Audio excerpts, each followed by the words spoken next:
My first job was back in Oh, we're San going deep. Antonio. We're going We're deep. going deep. I want to say it's funny because it does it's like a full circle. So my first job was at the Marriott River Center in San Antonio, right on the Riverwalk. And believe it or not, I was doing breakfast for like 900 people a day. How funny I end up this way doing breakfast.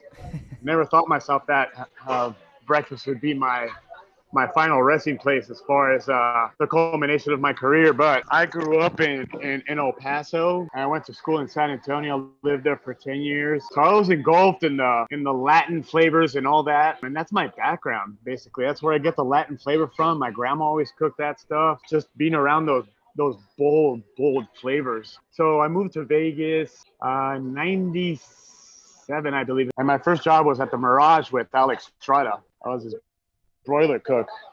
I worked there for about maybe a year, and then I had the opportunity to go to France. Went to school at the Cordon Bleu, got my 7 degrees out there. People who don't know about cooking, what is the Le Cordon Bleu Institute in France? It's like the Oxford of cooking, isn't it? Yeah, basically pretty much. It's the Harvard of the culinary world. Don't get me wrong, there's a lot of great schools out there, Johnson and Wales, the CIA. You have degrees in cooking and baking in classical French cuisine. I've got both the cordon. I got the Grand Diplôme, which is 3 diplomas in each section of classical cuisine and pastries. And the ultimate was the Grand Diplôme with you finish off with chocolate. But like I said, when I grew up in El Paso, my food was a lot of Mexican food. Every time we go over to Juarez, we go to the nightclubs. There was this one place called the Cebollero. It was a cart, and always served with tortas with colitas de pavo and a lot of onion. Wow. That's all we would eat. It was so good. I guess maybe it's because of all the alcohol we had, but it was refreshing to come out and have something that amazing, the flavor profile of those tortas. And then, like I said, I jumped into the career of culinary. At first, I didn't know I was going to be culinary because I studied civil engineering at the University of Texas. Oh wow! I did that for 2 years, and I said, you know what? I can't do all this math. I spent most of my time in student union playing foosball. And my mom said, you know what? I'm not wasting my money on this. You got to figure out what you want. And I go, I honestly don't know. So for like a year, I just kind of wandered around figuring, what am I going to do? And could you cook at the time though? When did you Yeah. know how to cook? yeah, Who taught you how to cook?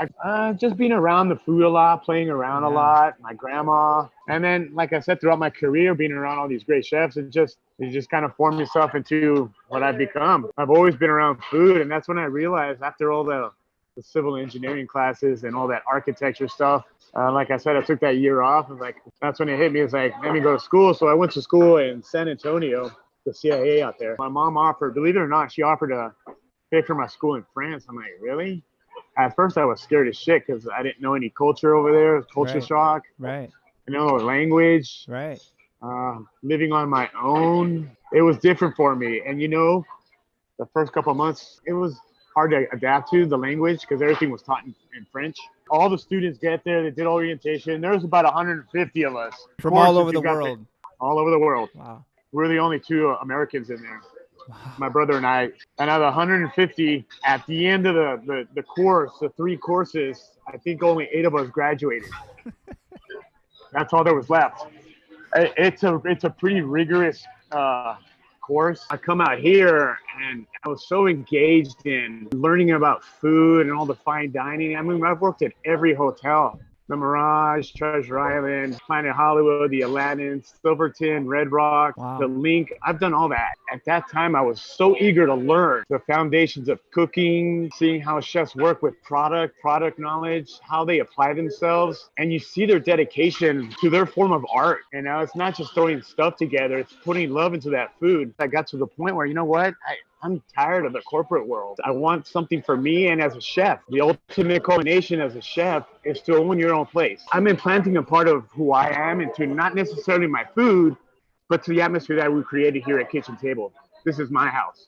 Yeah. You come here and enjoy it. And that's what it's all about. 25 years of cooking, and this is the final stepping stone for me. I was scared as shit. You had been at you had so much experience. You were from El Paso, San Antonio, France, all these restaurants in Vegas. And then you go to open your own and you're still nervous. You're scared when you're about to sink so much money into an operation. And this is where a lot of young chefs are future restaurateurs are afraid of is what if? Well, what if you don't? What if you succeed?